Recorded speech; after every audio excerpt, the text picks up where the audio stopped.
Welcome to our YouTube channel, The Alien Tales, and please ensure that you have subscribed. The meteorite crashed into Lake Misova with a deafening hiss, sending plumes of steam rising into the twilight sky. I was the only witness, a reclusive astronomer named Thaddeus Verne, who'd chosen this remote location precisely because no one else ventured here. 6 months had passed since I'd abandoned my position at the Lunar Observatory following the accident that claimed Ilara's life. I paddled my canoe toward the impact site, expecting to find an ordinary space rock. Instead, I discovered a translucent pod containing what appeared to be a woman, though clearly not human. Her skin rippled with an iridescent blue sheen, and her eyes, when they fluttered open, were kaleidoscopic, constantly shifting in color and pattern. "Help!" she whispered in perfect English, her voice like wind chimes in a gentle breeze. I should have called the authorities. Instead, I brought her to my cabin, driven by scientific curiosity and something else I couldn't name. Perhaps loneliness, perhaps guilt. "What's your name?" I asked, as she wrapped herself in the blanket I offered. "Lysithea," she replied, the syllables lilting strangely on her tongue, as if the name were newly invented. "What are you?" "I am adaptive," she said, watching me carefully. "My kind becomes what we need to be for survival." That night, I dreamed of Ilara's final moments, the laboratory explosion I couldn't prevent. When I awoke screaming, Lysithea stood at my bedside, her expression unreadable. "Your fear," she said. "I can taste it." By morning, something had changed. Lysithea's skin had lost its blue sheen, becoming pale and freckled. Her hair darkened to auburn. She was beginning to look human. Too human. The first transformation happened 3 days after I brought Lysithea home. I'd returned from gathering firewood to find her huddled in the corner, trembling violently. Her skin rippled like disturbed water, bones shifting beneath with audible cracks. I dropped the logs and rushed to her, but stopped short when she raised her head. Her face had changed. Her features now resembled a spider's, with multiple eyes blinking wetly above mandibles that clicked in distress. I recoiled instinctively, knocking over a chair as cold sweat broke across my forehead. My childhood arachnophobia, which I thought I'd outgrown, surged through me with primal force. "I'm sorry," Lysithea's voice emerged from the horrifying visage. "Your fear is strong. It pulls at me. I cannot help but respond." Understanding dawned as I forced myself to breathe.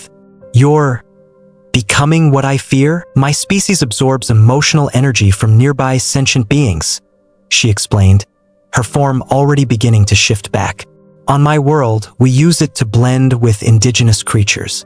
With humans, it's different, more complex." Over the next hour, her features gradually returned to the humanoid form I'd first encountered. I approached cautiously, handing her a glass of water, which she accepted with trembling fingers. "Does it hurt?" I asked. "Transformation is uncomfortable but necessary. We cannot control it entirely." "So you'll keep changing?" She nodded. "Into whatever terrifies you most deeply. It's how we survive, becoming the predator rather than the prey." That night, I lay awake contemplating the implications. If my fears could physically reshape her, I needed to master my emotions.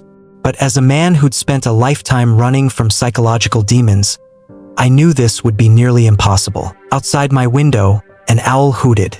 Lysithea tensed beside me on the separate cot I'd prepared, her skin momentarily taking on a feathered texture before settling again. My alien guest was a mirror to my psyche, and I was terrified of what else she might reflect. Lysithea learned quickly, absorbing English idioms and human customs by watching old movies on my portable projector. Between transformations, she was captivating company. Intelligent, curious, observing everything with childlike wonder. Her natural form, which she could maintain when my emotions were calm, possessed an otherworldly beauty that made my heart ache. But my nightmares continued, and with them came her changes. One evening, as thunder rolled across the lake, memories of being trapped in an elevator during a blackout as a child surfaced in my subconscious. I awoke to find my cabin shrouded in unnatural darkness, a darkness deeper than the absence of light, a void that consumed everything. "Lysithea," I called voice shaking. The darkness coalesced into a humanoid shape, its edges bleeding into nothingness. I couldn't breathe as my lungs constricted with panic. "I am here," came her voice, distorted and echoing as if from the bottom of a well. "Your fear tastes of childhood and helplessness." I fumbled for the lantern, fingers trembling. When light flooded the room, Lysithea stood before me, a living shadow with only her eyes recognizable, glowing like distant stars. "I don't want to frighten you," she said, her form gradually solidifying. "It's not your fault," I managed, working to steady my breathing. "But I need to understand. What happens if I can't control my fears?" Her expression turned somber. "Then I will continue to change, becoming more terrifying each time. Eventually, if the fear becomes too intense," she hesitated. "What? I will become fixed in that form permanently, and the connection between us will be broken. I would be forced to leave, to find another emotional source." The thought of her leaving brought an unexpected ache to my chest. Despite the horror of her transformations, I'd grown attached to her presence, to her. "I won't let that happen," I promised, uncertain how I would keep my word. A week passed. Lysithea and I established a routine. Morning walks along the lakeshore. Afternoons spent teaching her about Earth while I conducted remote astronomical research. Evenings watching the stars from my small deck. When calm, I could almost forget what she was. Then the season's first major storm approached. As barometric pressure plummeted, my old knee injury throbbed, a souvenir from the accident that killed Alara. The meteorological service warned of tornado conditions. My grandfather had died in a tornado when I was 10, leaving psychological scars that never fully healed. As wind howled around the cabin, rattling windows and hurling debris against walls, I felt panic rising. Lysithea noticed immediately, her skin paling. "Thaddeus," she whispered, "your fear is building." Before my eyes, her limbs elongated, torso stretching and twisting into a writhing funnel shape. Her hair whipped wildly around her transforming face, eyes multiplying across her features as her mouth extended into a circular maw filled with swirling darkness. She became the storm personified, a living tornado that reached toward the ceiling. I collapsed against the wall, hyperventilating, unable to look away from the manifestation of my childhood terror. "Please," I gasped. "Lysithea, focus on my voice. You're still you inside." A sound like wind through broken glass emerged from the vortex. Her voice, distorted but recognizable, "Cannot maintain too much fear." Fighting through my panic, I crawled toward her, reaching out to touch the base of the swirling column. A jolt like static electricity shot through me, but I didn't pull away. "I'm not afraid of you," I lied, willing it to be true. "I'm afraid of the memory, not you." Gradually, the funnel began to contract, the multiple eyes blinking out one by one until only her original kaleidoscopic gaze remained. By morning, the storm had passed, both outside and within my cabin, but we both knew worse fears waited in the shadows of my mind. "You can't stay here forever," Zeke Harrow said, uninvited and unwelcome in my kitchen. My former colleague from the observatory had tracked me down, concerned after months of silence. "The scientific community needs your expertise, Thad.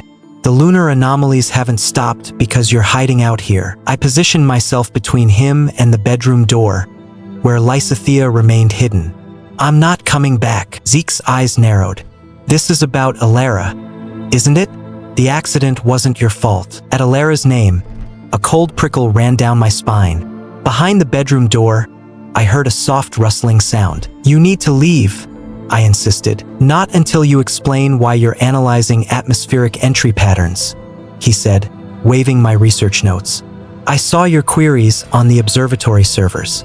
Are you tracking something?" The bedroom door creaked open. I lunged to stop it, but too late. Lysithea emerged, having heard everything. But she wasn't herself. She transformed into my deepest fear, confrontation itself. Her body had become transparent, revealing ghostly internal organs that pulsed with light.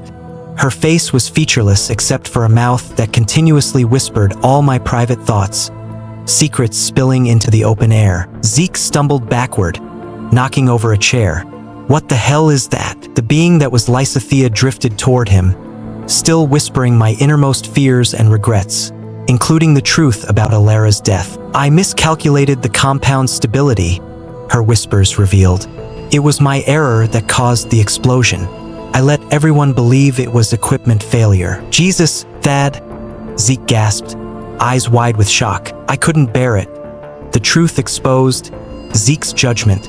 Lysithea forced to embody my fear of accountability.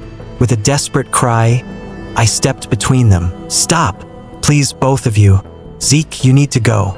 Now." Something in my voice, perhaps the raw edge of desperation, convinced him. He backed toward the door, eyes never leaving Lysithea's disturbing form. "I'll be back," he promised, "and you'll explain everything." After he left, Lysithea collapsed, her form slowly returning to normal as my panic subsided. "I'm sorry," she whispered.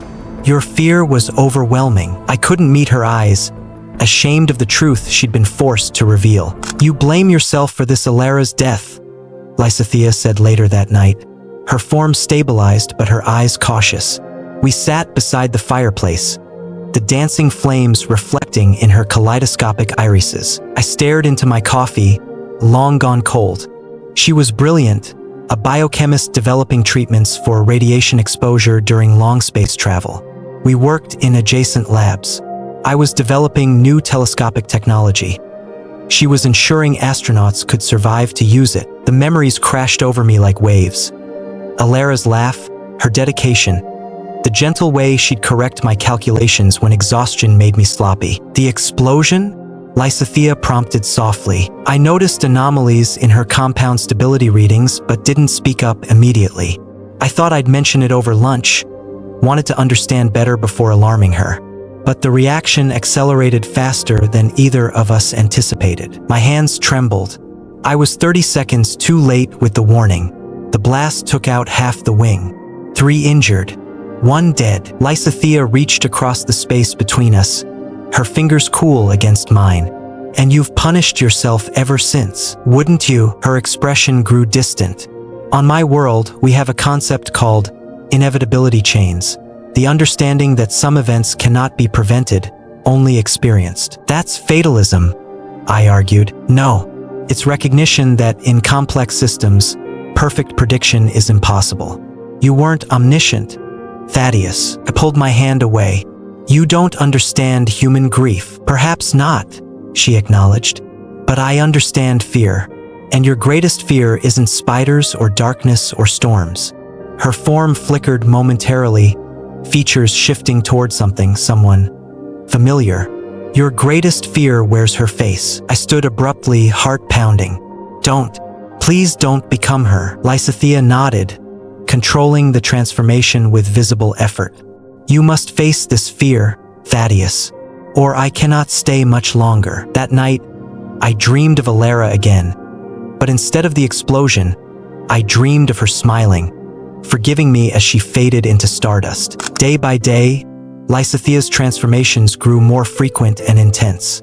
My efforts to suppress my fears only seemed to make them stronger. I'd catch glimpses of her changing, her hands briefly becoming serpentine, her shadow suddenly stretching into monstrous proportions, her voice occasionally layering with growls and whispers. "It's progressing," she admitted one morning, after I found her huddled in the bathroom, scales rippling across her skin before receding like tide. "The connection between your emotions and my physiology is strengthening." I paced the small cabin, frustration mounting. "There must be a way to sever the connection." "Only 2 ways," she said quietly. "Either I leave Earth's atmosphere, returning to a neutral environment where I can reset my adaptive mechanisms, or you truly confront your deepest fear, not just acknowledge it, but move through it completely." That afternoon, I returned from chopping wood to find her standing before the full-length mirror in my bedroom, completely still. As I approached, I realized with horror what was happening. Her features were shifting, rearranging into a face I knew better than my own. High cheekbones, stern eyebrows over gentle eyes, a small scar above the right eyebrow from a childhood fall, chestnut hair cut in a practical bob. "Stop," I whispered, but couldn't look away. Lysithea, now wearing Alara's face, turned to me. The kaleidoscope eyes remained hers, the only feature unchanged, creating an uncanny valley effect that made my stomach lurch. "This is what truly terrifies you," she said, Alara's voice blending with her own melodic tones. "Not her death, but her judgment, her knowledge of your failure." I sank to my knees, tears streaming unbidden down my face. "I can't do this." "You must," not Alara said, kneeling before me, "or I will become this permanently, trapped between two identities, belonging nowhere." She took my trembling hands in hers. "Tell her what you never could." "I'm sorry," I whispered, the words inadequate but necessary. "I've replayed that day thousands of times, imagining all the ways I could have saved you." Lysithea, still wearing Alara's face but with her own otherworldly eyes, listened silently, her hands cool in mine. "I noticed the instability in your compound at 10:17 a.m. I decided to verify my suspicions before alarming you. At 10:42, I confirmed the danger and ran to your lab. The explosion happened at 10:43. My voice broke. 26 minutes when I chose caution over urgency. 26 minutes that cost everything. Outside, rain began to fall, pattering against the roof of the cabin. "What would you tell her if she were truly here?" Lysithea asked gently. "That not a day passes when I don't miss her brilliance, her compassion. That the world is dimmer without her research, without her presence." I swallowed hard. That I loved her, not romantically, but as the sister I never had. My intellectual equal. My moral compass. Something shifted in Lysithea's expression. A softening, a glimmer of understanding that seemed to come from beyond her alien comprehension. "And what would she tell you, this woman who chose a life of scientific risk, who dedicated herself to exploration and discovery?" The question hung between us, heavy with implication. I closed my eyes, allowing myself, for the first time, to imagine Alara's response not filtered through my guilt. She would say, that hesitation doesn't equal negligence, that science always carries risk, and she accepted those risks knowingly. That the work continues, with or without us. When I opened my eyes, Lysithea was changing again, but differently than before. Alara's features remained, but softened with a luminescent quality that was entirely Lysithea's. Not a terrifying mimicry, but an honoring. "Perhaps," she said, "your greatest fear isn't her judgment, but your own." The rain intensified outside, but inside, something long frozen began to thaw. We spent the night talking about Alara, about science, about grief. Lysithea maintained the hybrid form, neither fully herself nor fully my lost friend, but something in between that felt strangely healing. By dawn, her features had shifted back to her natural state, the transformation seemingly under control for the first time. "Your fear is subsiding," she observed, wonder in her voice. "I can feel it, like a tide receding." I nodded, exhausted but lighter than I'd felt in months. "What happens now?" "Now we discover if the bond can be broken or merely changed." She stood, moving to the window where morning light spilled across the wooden floor. "I must attempt to transform one more time, deliberately, completely, into your deepest fear. If you can face it fully without turning away, I may regain control of my adaptive abilities." My throat tightened. "And if I can't?" "Then the progression continues until I'm locked in the form of your nightmare. Either way, after today, I must leave this place. My crashed pod has been repairing itself. It will be functional by nightfall." The thought of her departure created an unexpected hollow sensation in my chest. But I knew she was right. Our strange symbiosis couldn't continue indefinitely. "I'm ready," I said, though my racing heart suggested otherwise. Lysithea closed her kaleidoscopic eyes, concentrating. Her form began to shift, not violently as before, but with deliberate precision. Her features rearranged, her posture changed, her very essence seeming to recalibrate. When she opened her eyes again, Alara stood before me. Not as I remembered her in life, but as I'd seen her last. Injured, dying, her lab coat charred, her eyes accusing. "Thaddeus," she said, her voice a perfect recreation of Alara's final, pained whisper. Why didn't you warn me sooner? Every instinct screamed to look away, to run. Instead, I forced myself to step closer, to truly see the manifestation of my guilt. Because I was afraid of being wrong, I answered, the truth finally breaking free. And in fearing embarrassment, I lost what mattered most. Lysithea Zalera watched me, her expression shifting from accusation to something softer. And now? She asked. Now I accept what happened, I said, my voice steadier than I expected. Not because it was right or fair, but because it's the truth. I made a mistake born of caution rather than callousness. I've punished myself long enough. As I spoke the words I'd needed to say for so long, something remarkable happened. Lysithea began to glow from within, her form becoming fluid, luminescent. Alara's features dissolved into pure light that rippled like the surface of Lake Misova under moonlight. When the transformation completed, Lysithea stood before me in a form I'd never seen. Her true form, I somehow knew. Humanoid but clearly alien, with crystalline skin that refracted light into rainbows and eyes like galaxies spiraling into infinity. You did it, she said, her voice resonating with harmonic overtones. The bond is transformed. No longer fear, but understanding. That evening, we walked to the lakeshore where her repaired pod waited, bobbing gently on the water's surface. Will you return to your world? I asked. Eventually, but first I wish to see more of yours. She turned to me, her crystalline features catching the sunset light. With your fear no longer binding us, I can control my transformations completely. I could appear human, travel without causing panic. You want to explore Earth? I want to understand emotion beyond fear. Joy, wonder, perhaps. She hesitated. Even love. The word hung between us, fragile and new. I took her luminescent hand in mine, marveling at how something so alien could feel so right. I still have the observatory's mobile research unit, a modified RV with a laboratory and living quarters. I've been planning an astronomical survey of remote locations. I took a breath. You could come with me. Her smile was like stars appearing at twilight, gradual, then suddenly brilliant. Two explorers, she said, discovering the universe together. As twilight deepened around us, I realized a profound truth.